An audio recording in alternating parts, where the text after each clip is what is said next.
Séance d'hypnose du 5 avril 2014. À la narration, Kega.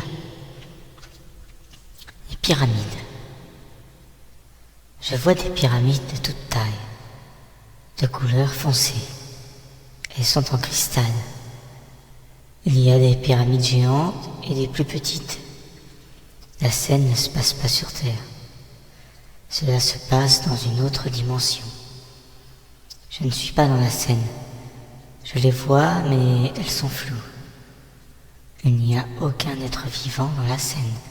Il y a juste des symboles. Je vois aussi un carré et un cercle. Le cercle représente le mouvement perpétuel, les cycles. Ce sont des symboles universels qui sont présents dans toute chose. La pyramide représente ce que nous devons faire, l'élévation. Tout le monde construit et gravit sa pyramide, jour après jour. La pointe en haut est la source. Chacun de nous avons décidé de construire une pyramide pour que l'on fasse expérience de nous-mêmes. Nous construisons pierre après pierre. Chaque pierre représente une expérience ou une facette de nous-mêmes que l'on doit maîtriser.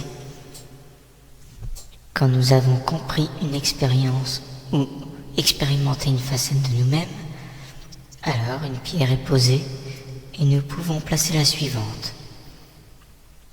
Ainsi, on la construit petit à petit. On se construit expérience après expérience pour être un jour un être complet qui est la pyramide complète. La pyramide achevée, nous retrouvons notre origine divine. Nous serons un être complet qui aura expérimenté toutes les facettes de lui-même, toutes les facettes de l'ombre et de la lumière, toutes les facettes de la création. Les pyramides construites sur les terres égyptiennes symbolisent l'élévation. Il y avait des cristaux à leur sommet qui symbolisaient la source, l'unité. C'était un symbole pour se rappeler d'où l'on vient et où il faut retourner. Ceux-ci ont disparu. Du coup, l'homme ne sait plus d'où il vient. Les anciennes civilisations ont laissé des pyramides sur Terre et sur d'autres planètes, et l'homme n'a toujours pas compris à quoi elles servent ou ce qu'elles représentent. Les Atlantes ont fini par comprendre, mais un peu tard. Et du coup, après la destruction, les survivants ont érigé plusieurs pyramides sur votre planète et les enseignements ont été perdus au fil du temps. Ensuite, des personnes ont utilisé les pyramides à d'autres fins personnelles, comme les pharaons, et l'humain a fini par se croire seul dans l'univers.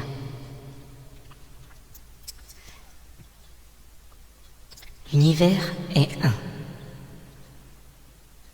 Je vois l'univers, source de nos êtres, source de tout ce qui est. Nous venons tous de l'univers. Dire que l'on vient des étoiles ne veut rien dire. En fait, nous sommes des énergies lumineuses parfaites. Tout se crée à partir de cette énergie. Tout est parcelle d'énergie suprême. Et maintenant, nous sommes là, avec tant d'expérience. Nous nous promenons dans les mondes pour nous connaître et faire vivre toutes les facettes que nous avons choisi d'expérimenter ou d'incarner. Nous sommes tous issus de l'univers. Nous sommes tous des êtres sublimes qui expérimentons aux quatre coins de l'univers, dans divers mondes, dans diverses dimensions.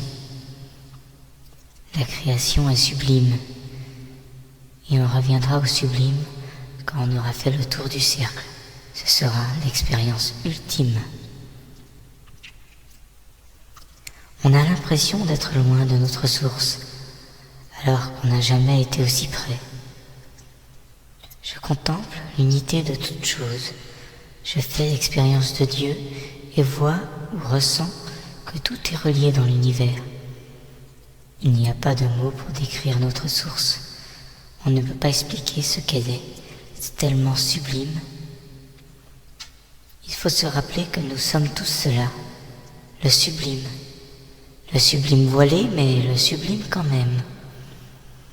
On est tous un. Toute matière, tout être, tout ce qu'il y a dans l'univers. Tout ceci est Dieu et nous sommes ceci. Nous pouvons le ressentir, et ce, n'importe quand. On se croit déconnecté de cette source, mais nous ne sommes pas déconnectés. Nous ne l'avons jamais été. On est juste parti faire des voyages, des expériences, se connaître dans différentes facettes, que l'on juge bonnes ou mauvaises. Mais aucune n'est bonne, aucune n'est mauvaise. Toutes les facettes sont utiles.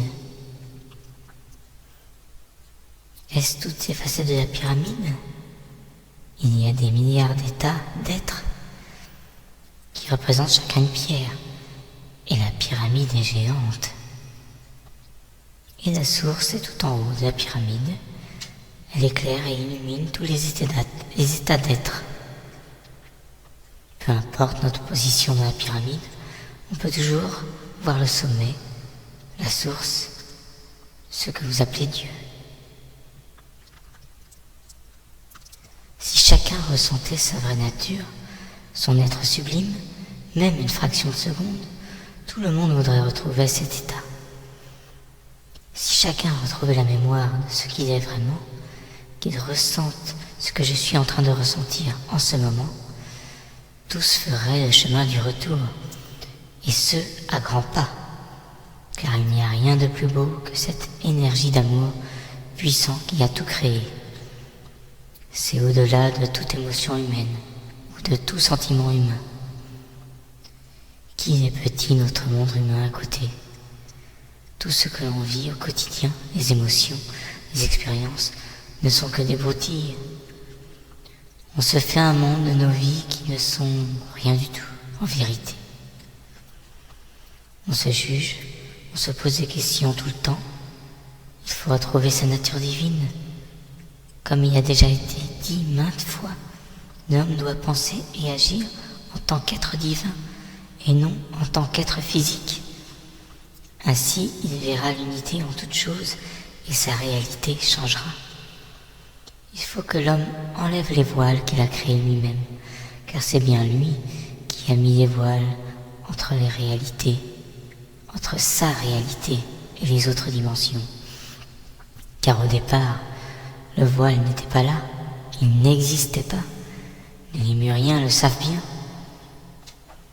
Dans son monde terrestre, l'homme s'est coupé lui-même des autres dimensions et de sa source. Bien sûr, il retourne vers sa vraie nature divine et il évolue, même si c'est très lentement. Aucune civilisation ne reste dans un état statique, elles sont toujours en mouvement.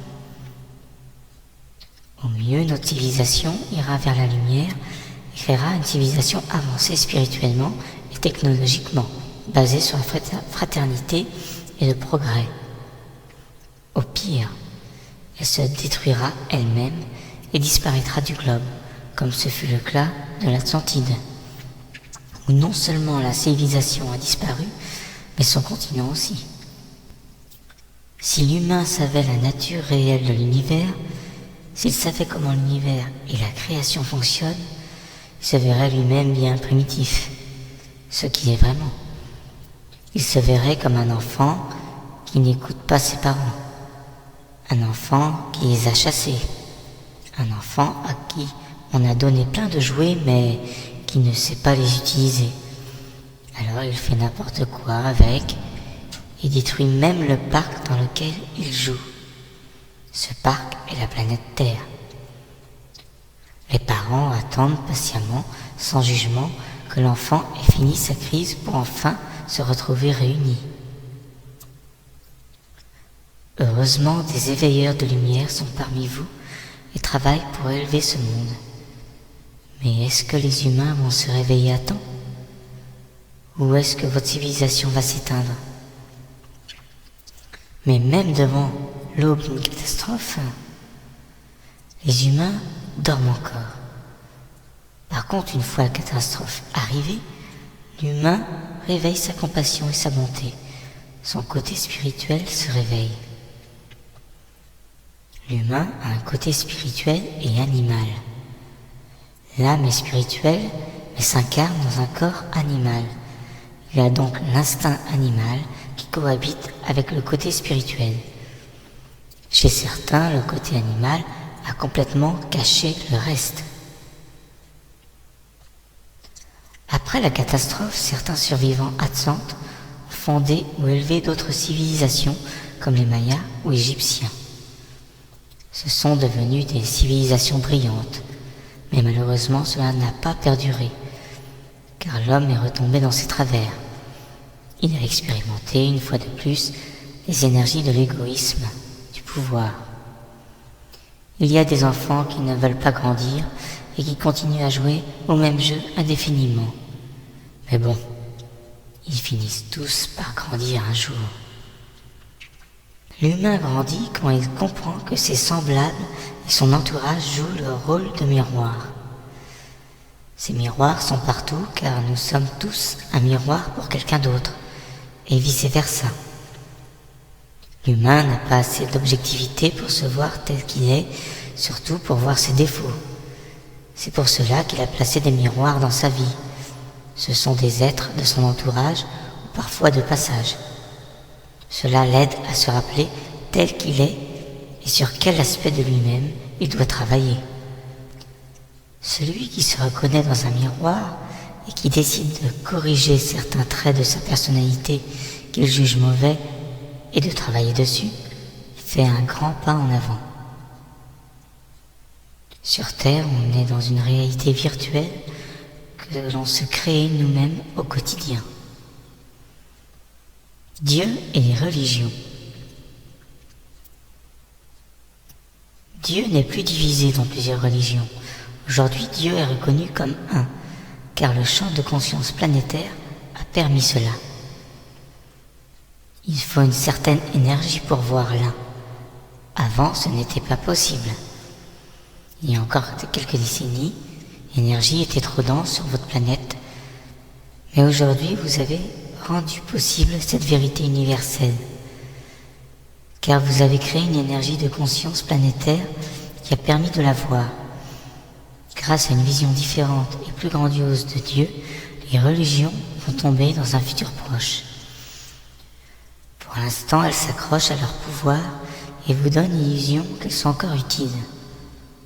Dans moins d'un siècle, il n'y aura plus de religion sur Terre.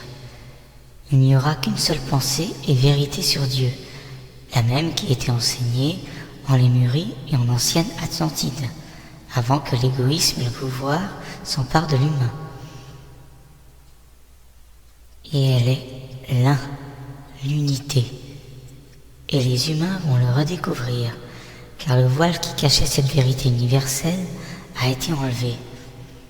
Enfin, ils verront qui ils sont vraiment. Encore faut-il qu'ils le voient, car de l'autre côté, il y en a qui vont lutter pour garder leurs privilèges, ce qu'ils font déjà. Le Vatican et autres religions vont lutter pour leur survie. Mais quand la lumière sera très présente sur Terre et que l'humain redeviendra conscient, de moins en moins de personnes suivront ces religions. Et les religions s'éteindront de façon naturelle. Ceux qui croient en l'unité ne pourront plus croire dans des religions qui séparent l'homme de Dieu. Les religions pouvaient d'une certaine manière être utiles pour certains êtres, d'un certain point de vue, il y a quelques décennies, mais le monde nouveau arrive avec une lumière étincelante. La lumière arrive sur Terre. Elle ne sera plus cachée, mais il faut que chacun aille vers elle, car celui qui se cache ne risque pas de la voir. Il faut faire ce que j'ai fait. J'étais caché dans l'ombre, je me suis retourné, et j'ai été subjugué par autant de beauté, autant d'amour qui m'était destiné. Mes yeux ont reconnu le vrai Alan, mon vrai moi, mon âme.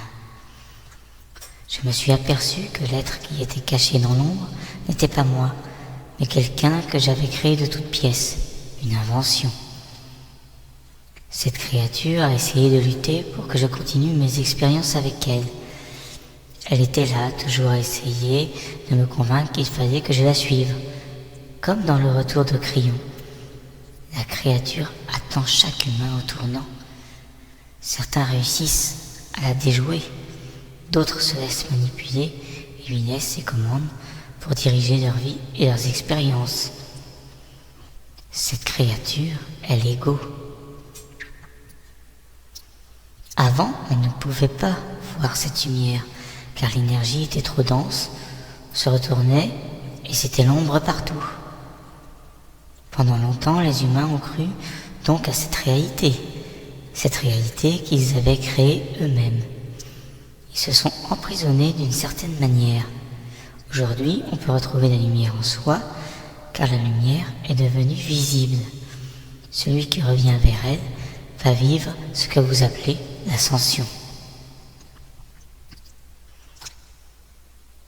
Mais c'est une erreur de penser que le monde de lumière va arriver sur Terre tout seul, et que les humains n'ont rien à faire, juste à attendre les bras croisés.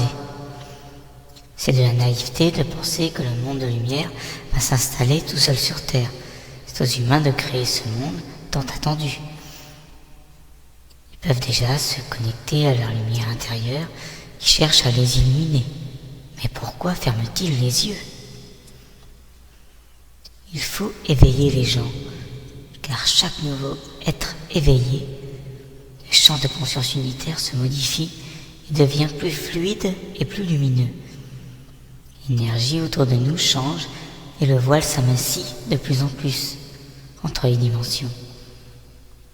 Quand le voile sera fin ou transparent, les gens vont découvrir de plus en plus de vérités universelles et découvriront qu'on leur a enseigné beaucoup de mensonges sur Terre.